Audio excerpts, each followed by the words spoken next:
మహానుభావులు అందరికీ అభివందనములు. కళలను గుర్తిద్దాం, కళాకారులను గౌరవిద్దాం.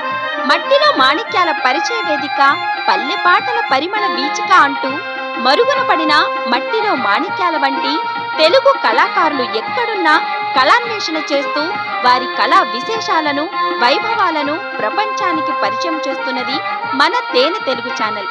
మనలోని అపారమైన సాంప్రదాయ కళా నైపుణ్యాలను ప్రోత్సహిస్తూ వాటిని భావితరాల కోసం భద్రపరచాలనే సదుద్దేశంతో మీ ముందుకు వస్తున్న మన తేనె తెలుగు ఛానల్ను మీరంతా సహృదయంతో సబ్స్క్రైబ్ చేసుకుని లైక్ చేసి ఆదరించాలని మనస్ఫూర్తిగా కోరుచున్నాము.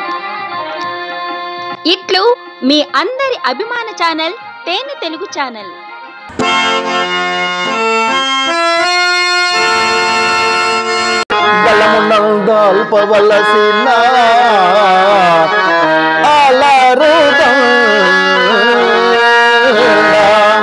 మీ తొలగ తేనె తెలుగు ఛానల్ ఎప్పుడైతే వచ్చిందో అప్పటి నుంచి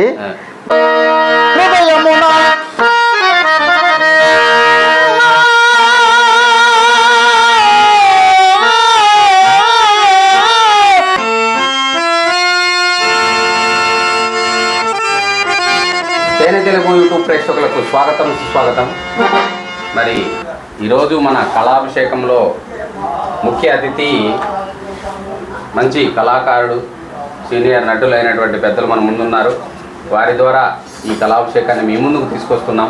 మరి మీరందరూ కూడా మన తేనె తెలుగు ఛానల్ని సబ్స్క్రైబ్ చేసుకోవాలని మనస్ఫూర్తిగా కోరుకుంటూ ఈ కార్యక్రమాన్ని మొదలు పెడదాం. సార్ నమస్తే. నమస్తే సార్. ఆ కళాభిషేకానికి హాజరైనందుకు ధన్యవాదాలు. మరి మీ గురించి మీ స్వీయ పరిచయాన్ని మీరు మన ప్రేక్షకులకు తెలియజేస్తే తర్వాత ప్రార్థనా కార్యక్రమంతో ముందుకు కొనసాగిద్దాం. తప్పకుండా సార్. నమస్తే. ముందుగా తేనె Telugu YouTube channel organisation sir తమరు అంజనప్ప గారికి, అలాగే మరి మా గురువు గారికి, బాలు గారికి నా హృదయపూర్వక ధన్యవాదాలు.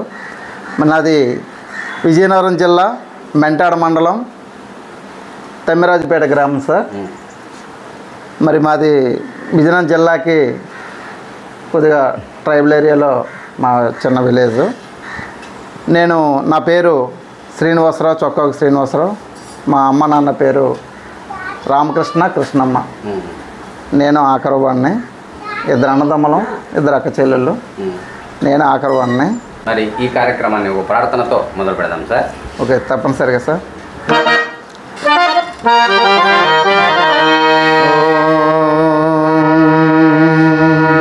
శుక్లాంబరధరం విష్ణుం శశివర్ణం చతుర్భుజం ప్రసన్నవదనం ధ్యాయేత్ సర్వవిఘ్నోపశాంతయే. అగజా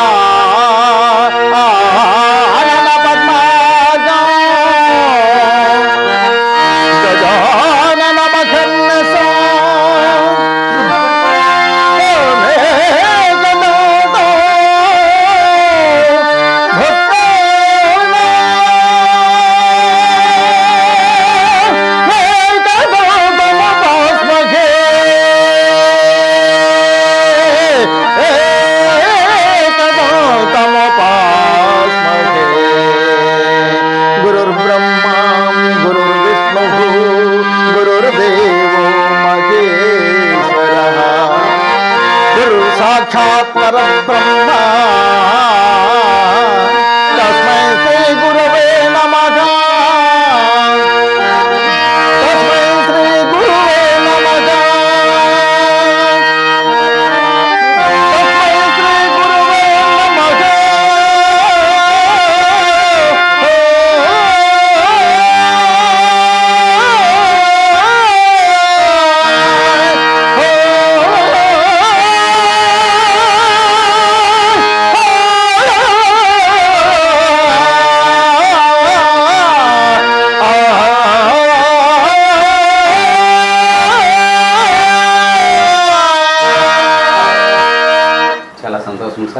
మరి చక్కని ప్రార్థనా గీతంతో మన కార్యక్రమాన్ని మొదలుపెట్టారు.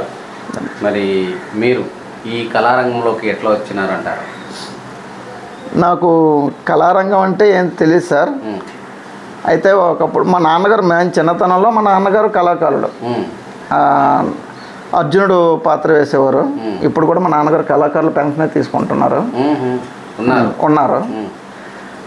అయితే నాకు 20వ ఏట వచ్చినప్పుడు సరదాగా జన విజ్ఞాన వేదిక ఒక కల్చరల్ యాక్టివిటీస్ అయితే అక్కడ మా స్వర్గీయులు తిరుపతిరావు మాస్టారు, నువ్వు బాగా పాడుతావు శ్రీను, కళారంగానికి పనికొస్తావు, అంటే జానపద కళారూపాలు ఉంటాయి రా అని చెప్పి తీసుకెళ్ళారు. 92-93 మధ్యలో రాష్ట్ర మహాసభ, 3వ రాష్ట్ర మహాసభ విజయనగరంలో జరిగినప్పుడు అందులో నన్ను పరిచయం చేశారు. ఆ తర్వాత మరి రాష్ట్ర వ్యాప్తంగా జన విజ్ఞాన వేదిక కళారూపాలు చాలా చేసుకుని వచ్చాం, ప్రదర్శనలు ఇచ్చాం.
అది అందులో మాకు తృప్తినిచ్చింది. మాకు అందులో డబ్బులు లేకపోయినా సమాజానికి ఒక మంచి మెసేజ్ ఇవ్వగలుగుతున్నాం. వాళ్ళు కూడా అంతా ఎంప్లాయీస్, పెద్ద పెద్ద మేధావ వర్గం. డాక్టర్ బ్రహ్మారెడ్డి గారు కర్నూలు డిస్ట్రిక్ట్, అలాగే మా విజయనగరం జిల్లాకి దామోదరరావు గారు, మరి తిరుపతి రమేశ్వరు, విజయనగరం జిల్లా Gurajada public school Krishnaji sir, ఇలా లక్ష్మణబాబు గారు అని, జేవిఆర్ అని, వీళ్ళంతా ఎంప్లాయీస్, ఉద్యోగులు, ఇంజనీర్లు, డాక్టర్లు. వీళ్ళంతా సమాజానికి మనం ఏదో సేవ చేయాలి, మనమంతా ఒక మంచి మెసేజ్ ఇవ్వాలని సైన్స్ని ఆధారంగా చేసుకున్న ఈరోజు మనిషి అభివృద్ధి చెందాడు.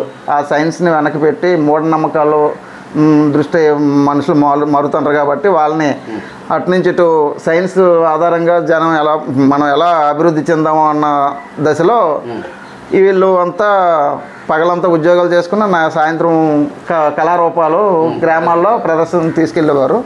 అందులో చాలా తృప్తి ఉండేది.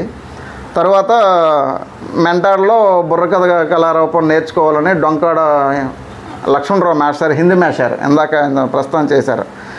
హిందీ మాస్టారు ఒకప్పుడు మంచి ఆర్టిస్టు మాయిల్ పకారు వేషధారిని. ఆ ఇంటి దగ్గర వాళ్ళ అబ్బాయి రామ్మోహన్ హార్మోనియం నేర్చుకోవడం కోసమని అంటే అప్పుడు గురువుగారు కొర్లం పాసిల్ సత్యం గారు గురువుగారు ఆయన ఆధ్వర్యంలో బుర్రకథ కళారూపం నేర్చుకుంటే బాగుంటుందని చెప్పి ఆ రోజు బుర్రకథ కళారూపం నేర్చుకున్నాం. 94 నుంచి మరి 2019 వరకు కోవిడ్ ముందు వరకు మరి ఎడతెరిపి లేకుండా చాలా ప్రోగ్రాలు ఏడాదికి 150 నుంచి 160-170 ప్రోగ్రాల వరకు చేసేవాళ్ళం. వినాయక సీజన్ వచ్చిన, దైవ నవరాత్రులు వచ్చిన, శ్రీరామనవమి వచ్చిన 30-40 డేట్ల వరకు ఆడేసేవాళ్ళం. ఇంటికి కూడా రాకుండా ఇంటికి వస్తే కళాకారులు ఎక్కడ మిస్ అయిపోతామని చెప్పేసి అంటే పడుకుండిపోయి రామని ఊళ్ళ మీదే వెళ్ళిపోయేవాళ్ళం అంట. ఇది వసాది ఎస్ అప్పలనాయుడు పార్టీ అని, ఆ పార్టీలో నేను ఆయన పోతనపల్లి కృష్ణవేణి ఒక మంచి టీము, ఆ టీము అలాగే ఆడాము.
ఆ 2019 తర్వాత బుర్రకథ కళారూపాలు కూడా మానేసుకున్నాను. మరి ఈ మధ్యకాలంలో మా మిత్రుడు రామనాయుడు మెంటాడ హార్మోనియం బాక్స్ కొనడం జరిగింది. ఆ హార్మోనియం కొన్న తర్వాత పద్యాలు పాడదాము కానీ రానంటే నాకు ఈ రంగస్థలిలో అనుభవం చాలా అసలు అనుభవం లేదు.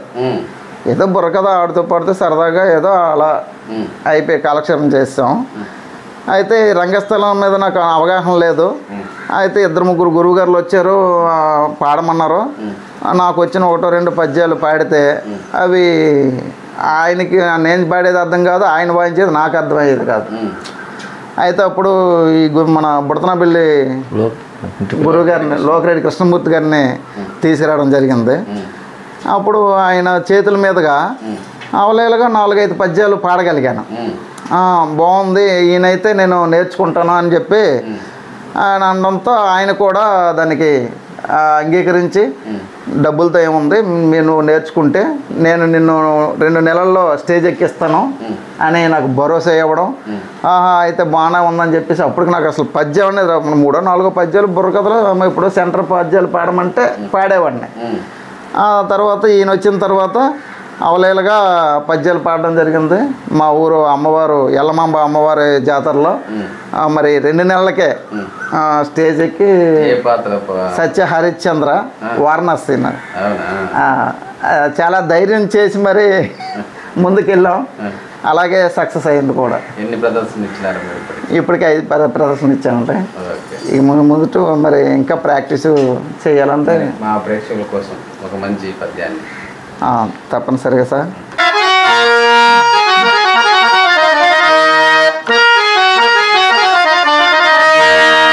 జీవితేశ్వరి సుగుణ సుమవల్లి కఠిన కర్మణమగు నేనెంత కుంచాలను కదా దేవి, నేనెంత కుంచాలను కదా హృదయమున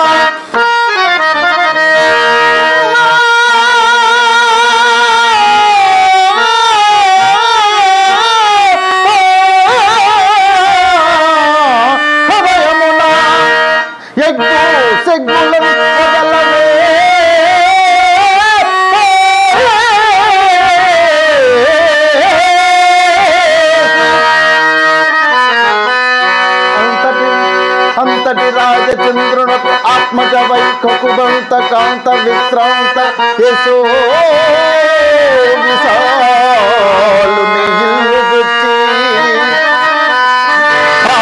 కుల ప్రసిద్ధి వర్ణ ఘటించి నగేశ్వరాంధ్ర మేల్బంతిని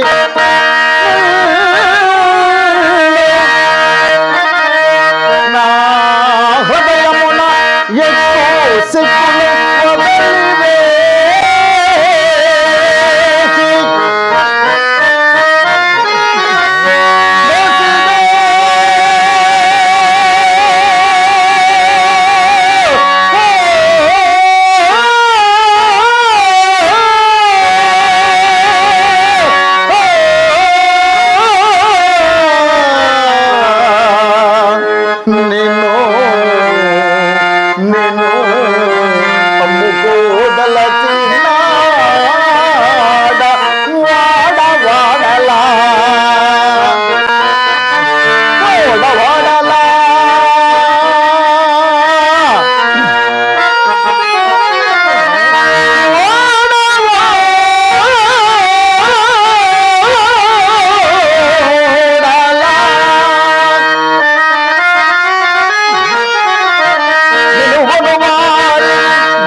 చాలా చక్కని గాత్రం. నిజంగా మంచి శిష్యుని తయారు చేసినారని మన లోకిరెడ్డి కృష్ణమూర్తి గారిని అభినందించాలి. మరి చాలా సూపర్ సార్. ఎంతోమందిని కలుస్తుంటాం, మామూలుగా ఈ రకరకాలుగా పాడుతుంటారు, ఇరగదీసి పాడుతుంటారు, కానీ ఇంత బాగా శ్రావ్యంగా వినసొంపుగా పాడటం అనేటువంటిది మీ యొక్క డైరెక్షనే, అది గొప్పతనం. సూపర్. చేస్తే మంచి ఇది ఉంటుంది, మీకు మంచి గుర్తింపు ఉంటుంది. అదే సార్. మరొక పద్యాన్ని నేను ఈ రంగస్థలిలోకి రావడానికి కూడా నాకు ముఖ్య కారకులు, నాకు ప్రోత్సహించిన వాళ్ళు మా అన్నయ్య గారు ఉన్నారండి, మా పెదనాన్న గారు అబ్బాయి చొక్కోకి సన్యాసి నాయుడు గారు. ఆయనతో ఒక మాట అన్నాను, అన్నయ్య మరి నేను ఓ 30 సంవత్సరాలుగా బుర్రకథ కళారూపాల్లోనే ఉండిపోయాను, రంగస్థలి నేర్చుకుందాం అనుకున్నాను. ఎంతోమంది మహానుభావులు రంగస్థలి పాడి ఉన్నారు, మరి నేను కూడా నేర్చుకోవాలనుకుంటున్నాను, ఎలా ఉంటుందంటే దానికి మా అన్నయ్య గారు నాయుడు గారు మంచి ప్రోత్సాహాన్ని ఇచ్చారు. నేనున్నాను నీ వెనక, నీకు ఇప్పుడు ఎటువంటి సహాయ సహకారాలు కావాలంటే నేనున్నాను, నీకు ఆర్థిక రూపంలో అయినా నేను భరోసా ఇస్తాను, నీ ఫస్ట్ స్టేజ్ నేను ఆడిస్తాను అని చెప్పి ఆయన నాకు మాట ఇవ్వడం, భరోసా ఇవ్వడం మరింత నాకు ఉత్సాహం కలిగి ఈ యొక్క రంగస్థలి కార్యక్రమంలో నేను అడుగు పెట్టడానికి అదొక కారణం. అన్నయ్య గారు చాలా సంతోషం సార్. కొంచెం సపోర్ట్ ఇస్తే అదే సార్, నిరాశపడకుండా అవునవును ముందుకు పోయేదానికి అవకాశం ఉంటుంది. అదే అదే సార్. మరి మా ప్రేక్షకుల కోసం మరొకసారి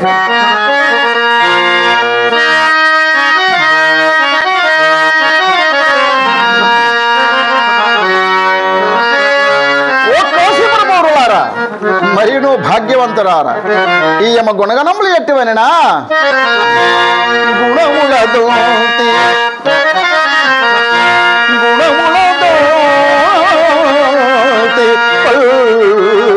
కులం మెల్బంతి పుణ్యపిల్తుల బోలిన పునకో జబంతి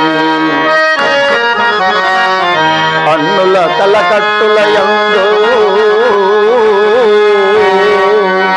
అన్నుల తలకట్టుల యందు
పాలనాసి కౌరవరులా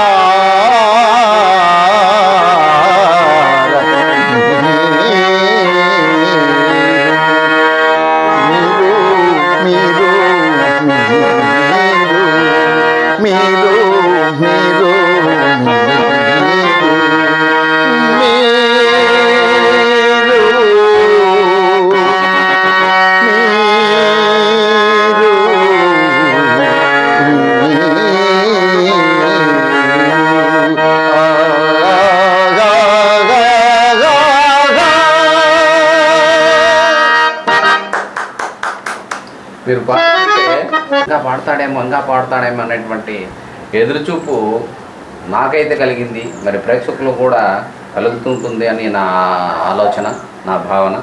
మరి మరొక పద్యాన్ని కూడా పాడేస్తే బాగుంటుంది. తప్పనిసరిగా సార్.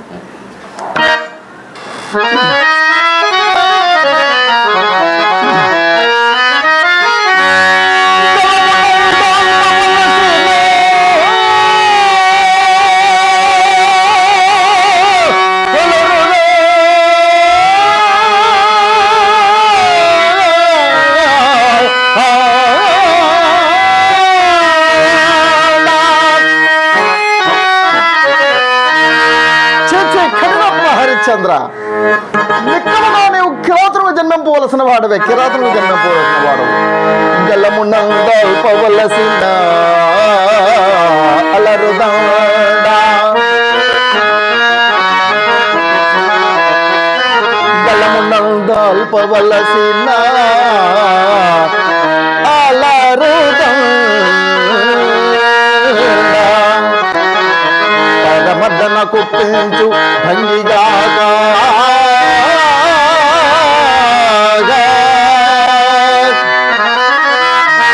అఖిల సామ్రాజ్య భోగం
మరి మీరు గురువుగారి శిక్షణలోనే కావలసిన బాణీలు నేర్చుకుంటున్నారా, లేకపోతే ఈ ఫలాని వారి బాణీ ఉంటే బాగుంటుందని చెప్పి మీరు ఫాలో అయిపోతున్నారా? అలా వెళ్ళలేదు సార్, గురువుగారు చెప్పే విధంగా మరి ఆ బాణీలో వెళ్ళాలని. మరి నాకు వీలుబాటు లేనప్పుడు యూట్యూబ్లో కొద్దిగా చూస్తూ ఉంటాను, ఎవరు ఎలా పాడారు వాటి విషయం తెలుసుకోవాలన్న కుతూహలంతో అందరి తలక యూట్యూబ్ ఛానల్ చూస్తుంటాను. ప్రప్రథమంగా నేనైతే ఈ మధ్యకాలంలో మీ తలక తేనె తెలుగు ఛానల్ ఎప్పుడైతే వచ్చిందో అప్పటి నుంచి నేను మీ కార్యక్రమాలు చూస్తూ ఉంటాను. మీ వల్ల నేను చాలామంది కళాకారులని మీకు పరిచయం, రాష్ట్రానికి దేశానికి పరిచయం చేశారు. మేము మీ ద్వారా మేము పరిచయం చేసుకున్నాం. అంటే మేము డైరెక్ట్గా వెళ్ళి మేము పరిచయం చేయలేకపోయినా ఆ పేర్లు విన్నాం మేము, కానీ వ్యక్తిని చూడలేము మేము. ఇప్పుడు ఆయన ఇప్పుడు ఏ వయసులో ఉన్నారు, ముసలైపోయి ఉన్నారా, యవనంలో ఉన్నారా, మధ్యస్థంగా ఉన్నారా మాకు తెలియదు. పడవ ట్రాక్టర్లు అవ్వచ్చు, ఎంతోమందిని మధ్య ఒక ఆయన ముసలైపోయారు, ఆయన అప్పుడో సీనియర్ యాక్టర్ ఆయన వీరనారప్ప, నెక్స్ట్ బీసీ కృష్ణ గారు, పేర్లు అయితే మాకు ఐడియా రావట్లేదు. ఆంజనేయుడు ఎవరు వేస్తారంటే నరసింహమూర్తి గారు, ఆ, వెంకటస్వామి గారు, అలాగే చాలామంది సార్ పడవ ట్రాక్టర్లందరినీ వీళ్ళు ఇంకా ఉన్నారు.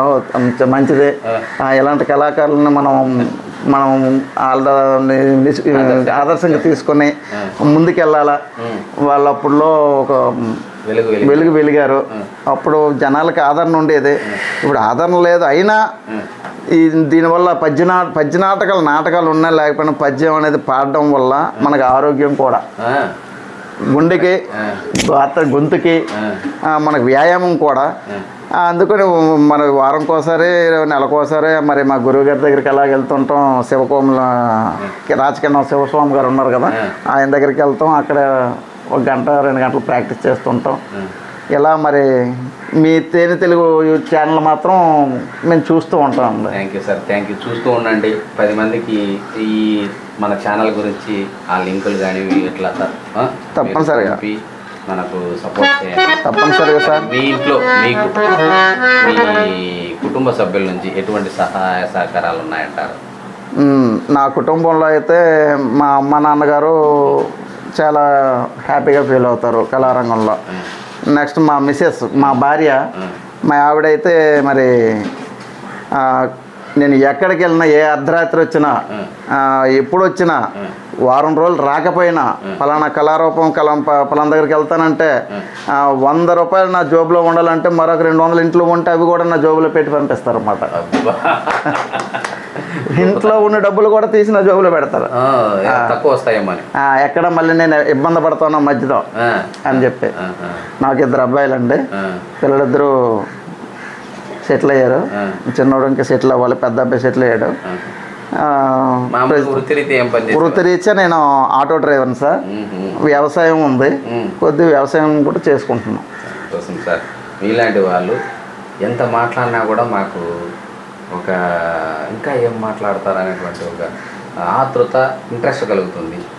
ఇట్లా మనం అడిగిన దానికి మాత్రమే సమాధానం చెప్తే చేసే వాళ్ళకు కూడా విసుగు పుట్టదని నా అభిప్రాయం. మీరు బాగా కోఆపరేట్ చేసినారు. మీ ఆ కోఆపరేషన్కి చాలా అభివందనాలు, చాలా థ్యాంక్స్, కృతజ్ఞతలు. మరి మా తేనె తెలుగు కల్చరల్ చారిటబుల్ ట్రస్ట్ ద్వారా మీకు చిన్న ప్రశంస పత్రం ఇస్తాను, తీసుకోవాల్సింది. తప్పనిసరిగా సార్. సార్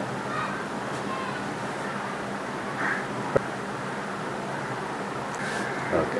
ఓ కళామ తల్లి ముద్దు బిడ్డ కలకాలం వర్ధిల్లాలని కోరుకుంటూ, మరి మీ గురువు గారిని కూడా ఆరోగ్యం బాగలేదు, ఆయన పారాసెటమాల్ వేసుకొని పడుకున్నారు సార్. ఇంట్లో ఈ రూమ్లోకి వచ్చిన తర్వాత జ్వరంతో పడుకున్నాడు. ఏం పరిస్థితి అంటే జ్వరం వస్తుంది అన్నాడు. మరి నా బ్యాగ్లో ఉన్నటువంటి మెడిసిన్ ఇచ్చి పారాసెటమాల్ డోలో 650 ఇచ్చి వారిని ఈ రకంగా మీకు సంగీత సహకారం ఇచ్చినందుకు నాకు చాలా సంతోషం సార్. మిమ్మల్ని ఇబ్బంది పెట్టినాం. మరి మీ శిష్యుల కోసం కష్టపడినారు. మీ ఆరోగ్యం కాపాడుకోవాలి, ఆయన ఆరోగ్యం కూడా కాపాడుకోవాలని తప్పనిసరిగా తెలియజేస్తున్నాను సార్. శిష్యుల దగ్గర మీరు రండి, అవతల నేను ఫోటో కూడా సార్. ఇప్పుడు సార్ పట్టుకోండి.